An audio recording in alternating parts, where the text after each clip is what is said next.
Hello, beautiful, creative people. My name's Ruben. And I'm Alex, and this is Poems by Post TV. Last week, we revealed February's poet of the month, Niamh Murphy. Now, I actually caught up with Niamh earlier this week to find out what it is that makes her tick. And today, we'll be sharing her thoughts with you. We will also be talking about the fact that every city that we've ever been to is brightened up by buskers. And so, we'll be introducing you to one of our favourite busking acts in our current city, which is Brighton.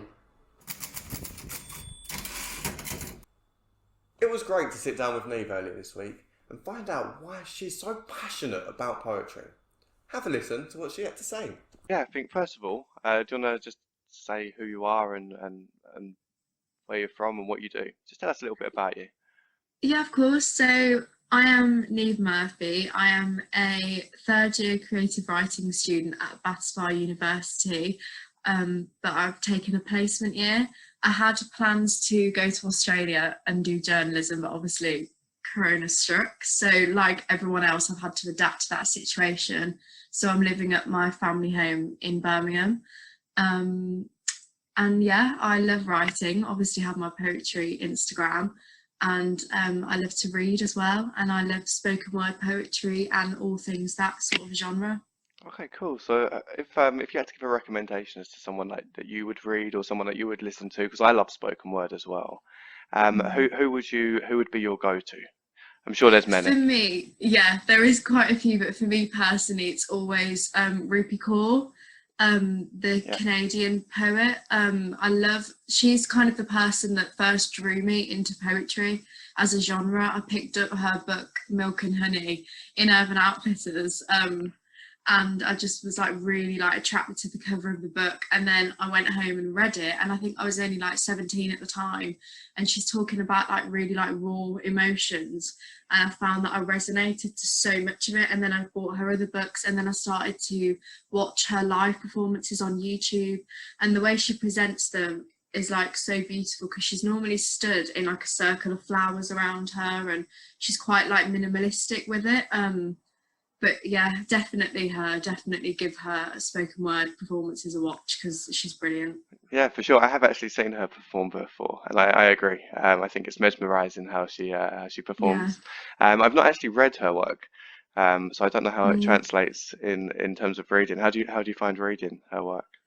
Well, she's got 3 books out, and I've just recently purchased her most recent one called Homebody. And obviously, when you see her and like hear the words and the way she like pronounces it and emphasizes certain parts, that just kind of brings it to life. But even in the writing, like there's just that softness in her writing. Yeah, cool. And because listening to a few of your videos, a few of your poems, I think there's a big softness in your voice. Would you say that Rupi Kaur has like a huge effect on like inspiring you due to your inspiration from her? Yeah, most definitely, to be honest. I think just the way that she delivers her poetry, it's so soothing. And because her poems are, it's similar to mine, very like emotionally focused, I think there is that delivery where you're almost quite like patient and kind and like gentle with the words, because the topics that you're talking about are quite like raw and open for people to listen to. So I think that soothing delivery is definitely coming from her. Yeah, cool. Yeah, I really liked the poem that we actually featured, which was this the storm is upon us. Oh, Sorry, thank you. this storm will pass. This storm will pass was the name of it. I'm thinking of QAnon stuff, uh, which is a whole different, interesting, bizarre thing. So we've talked a little bit about who inspires you and where you draw your writing style from. How are you finding writing and creating at the moment in lockdown with the restrictions? Yeah, I think because for me, like probably similar to you and similar to everyone that writes, you can sort of get inspired by everyday life, and you could even have a conversation with someone, and then it could just like kickstart something in your brain, and you get like the motivation to suddenly write something, or you get inspired by like a conversation with a friend or like an event that might happen in your life. And obviously at the moment in the UK, life feels like it's on a bit of a pause. So that's been a bit of a difficult one, because I haven't necessarily got new experiences that are inspiring like different pieces of writing. But the time that I've had, especially like isolating at the moment, it's almost like encouraged me to have a lot of reflection time, and I've had to spend a lot of time in my own company. So that's been my like catalyst for writing at the moment, I'd say. So to be honest, I've channeled that time quite positively, and it's just made me think about some scenarios or emotions that like perhaps in everyday life I'd sort of push to the back because I'm keeping busy.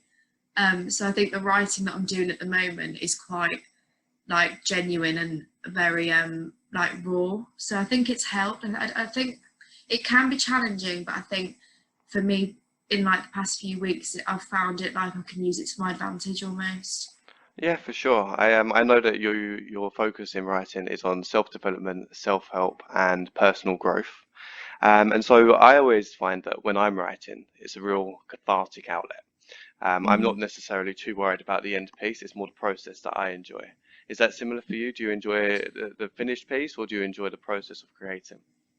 I love the process. It almost is like therapy for yourself, and if you speak to writers they will say that like writing is the best therapy. Like if I have an emotion that's sort of sat in me and I don't really like how it feels and I just want to get it out, like I'll kind of just start writing something and I'm like chipping away and editing, and I love like I almost feel like I step into a whole nother world for those like few like hours or even days that I write something. You kind of come out of yourself. It's a bit of an out of body experience, which I'm sure to some people might sound mad, but I think if you write, you listen to that and you're like, yeah, definitely. Makes a lot of sense. Yeah, I think it's a really great way. I try to encourage everyone to write because I do think it's a great way to regulate your emotions and how you're feeling and just get out things that otherwise you might bottle up. You don't have to show anyone else.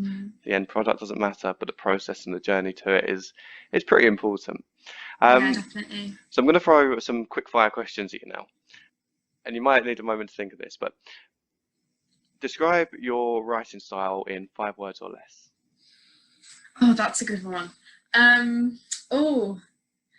Free, gentle, genuine, emotional, and sensitive. Okay, cool. I think that's pretty apt, having read and listened to some of your work. And describe the poem that you have coming up for Poems by Post in 5 words or less, without giving too much away. Oh, so I don't want to really use words, but I would say very genuine, relevant. Again, I'd say sensitive. Oh, I feel like meaningful and passionate. Okay, cool. I can agree. I can agree. I've actually got a stack of poems that I've typed out over there. Oh, brilliant. Yeah, it's a lot of time. In fact, typewriter. This is what they've been typed on. So it's like meeting a celebrity. Did you hear that? Well, her name's Erica. But no one's ever looked at her and said it's like meeting a celebrity before. So that was pretty nice. Erica's time to shine. Yeah, it's Erica's time to shine. Her name is actually Erica. It does actually say Erica on her. That's the make. I know. I saw the little label. That's so cute. Yeah, she's cool. She's German. Okay, so is there anything that you'd like to say So, for example, pretend you're giving a TED talk and you've got something that you can tell the world, something that you want to share with the world. What would it be? What would you want the world to know? I would want the world to know right now that I think writing is such an important creative outlet, and even if you wouldn't consider yourself like a writer, that doesn't matter. If you have thoughts and feelings that are sort of spinning around your head or sitting on your chest, then genuinely pick up a paper and pen, and just even if you just start writing out random words that make no sense to you. I think genuinely I would just encourage writing, especially in the time that we're living in at the moment when everything seems a bit scrambled and like the outside world seems less available to us. I'd definitely say just pick up a pen and see what comes at the end of it. Yeah, cool. Good advice. The last question I have for you, and you can be completely honest with this. What has your experience with Poems by Post been like so far? Amazing so far. I think I love like the concept of what you guys do. I think there's just not enough people within the community that just like genuinely support people and also bring like really good content to their subscribers. And I think like the whole ethos of your company is so genuine, and you can tell that like just in like the contact that I've had with you. And I just would say like a massive breath of fresh air. Oh, well, that's That's very how nice. it's felt. Yeah, cool. That's really nice to hear. Thank you so much to Niamh for taking the time to do that interview, and I for one really enjoyed it and found what she had to say was really interesting. And in particular, I kind of want to talk about her point that at the moment, doing something creative, having a creative outlet is such a cathartic experience. Yeah, for sure. And something that she touched upon, which I heavily agree with, is the idea of just doing something, committing to something and just doing it. It doesn't need to be good. It's just about enjoying the process. I think we get so caught up in the idea that everything that we do, especially in the day and age of social media, where we only see the polished article, we get so caught up in the idea that anything that we do, anything that we make, anything that we create has to be at an incredibly high level. And it's simply not the case. You get better with things as you practice, and just doing it, just taking that step, the process of doing it is often more important than the final product. Also, just the idea that we get caught up in the idea that it has to be shared, that it has to be public, which it doesn't. And Niamh said to herself, make something for you, make something because you enjoy it. And then don't show anyone if you don't want to show anyone.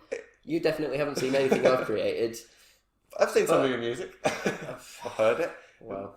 But yeah, like I'm with you. And if you want to share it, then great. And I'm very grateful to Niamh for wanting to share her experience with us, and more to the point, she's sharing her work with us, her poetry, and her creative process. Yeah. She's actually been very, very busy. She's recently done a TEDx talk for Bath Spa University, which you will be able to find, I'm sure, through her Instagram page. She'll be in the caption below. And she's also recently started selling prints of her poetry, which you can find on Etsy. And I'm super excited to share with our subscriber base her new poem, which we can reveal is called Falling in Love, which you said some very interesting things earlier about it, in terms of it's very thematic. You say it. Well, so Falling in Love, she's February's Poet of the Month. Obviously Valentine's Day is in February, but this is so far from being a traditional Valentine's style poem. It is well within keeping with the kind of themes that Niamh's poetry tends to have at the forefront. And I think it's a beautiful poem. I'm really looking forward to seeing what other people think of it and getting it out there. And the video that she made is also incredible. Yeah, it's fab.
That was Fukushima Dolphin, one of our favourite busking acts here in Brighton. Now, I first discovered Fukushima Dolphin when I was wandering the South Lanes, and I could hear in the distance this beautiful, mesmerising, atmospheric music, much like what you can hear right now. And I wanted to discover where it was coming from. So, of course, I followed the sound and I discovered Fukushima Dolphin. I read an amazing YouTube comment that describes that exact scenario, that they were walking along the beachfront, heard this music in the distance, followed it, and they said that seeing the band when they got closer was like walking into the scene of a dream. Yeah. which is great, and it really sums up their atmospheric style. It does, that's a very apt comment. Yeah. They're incredible, you know, like they are so talented, a really talented musical duo. And having experienced busking and made a living busking, I know how important it is to be able to have a space where you can share what it is that you create. And of course, at the moment, things are difficult, shall we say, to do that without dwelling on it too much, because we all know what's happening. But I remember, and you'll remember this as well, back in December or maybe towards the end of November 2020, I had this idea of putting on a virtual event to support buskers. Poems by Post presents Busk or Bust, where buskers would perform outside and we would live stream it to an audience virtually for exposure and for any support, because it's incredibly important to support arts and they're really struggling at the moment. And one of the first acts that I called were Fukushima Dolphin. And I've called them up and I've gone, hi, yeah, they didn't have a clue who I was. Hi, my name's Alex and I run a poetry subscription service and I want to put on an event called Poems by Post presents Busk or Bust, and basically I want you to perform, which probably was really strange for them, just out of the blue. And they told me that whilst they was allowed to busk, they were not allowed to draw a crowd, and it's a £10,000 fine to draw a crowd. Yeah. So that quickly put an end to that. You know, we didn't want to put any performers or any music. We didn't want to put anyone in financial peril. No. It was kind of the opposite of what we was going for. So Fukushima Dolphin are in the process of recording a new EP, which they were fundraising for on Indiegogo. I think that campaign has ended now, but you can still support them. Their music is out there, you can listen to them on Spotify, I think they're on iTunes, they're on Bandcamp, they're on SoundCloud, and their albums are available to buy as well. So if you want to get behind them, if you listen to their music and enjoy it, there are plenty of ways to support the bands you love. And they also have t-shirts. They do also have t-shirts. And merch. So yeah, check them out. They'll also be tagged in the comments, but that's Fukushima Dolphin. We love them and we hope you do too. There are now only 4 days left for you to get your entrance in for our Made It, Loved It, Shared It competition, where we want to give you exposure, grow your audience and reward you with cash prizes. Now your entrance can be something that you've made already or something that you've made specifically for this competition, but get them over to us because we want to support you. And we've had tons of great entrants already, so thank you to everybody who has already entered. We've got poets, we've got painters, we've got illustrators, Got a dressmaker, drawers, sketches, all sorts. There's no bounds to the creative entrant that you could put forward. And all you have to do, have a look at the terms and conditions on our website at poemsbypost.org and hit the competition tab. Now that's all for this week's episode. Thanks for watching and we hope you've enjoyed it. Don't forget, if you want to support us in supporting artists, head over to the Poems by Post website and sign up for one of our packages. Every subscriber does make a difference. You're not too late to catch Niamh's poem, Falling in Love. Just make sure you're subscribed by the end of the month to receive her poem by post. Thanks again. Goodbye, beautiful creative people.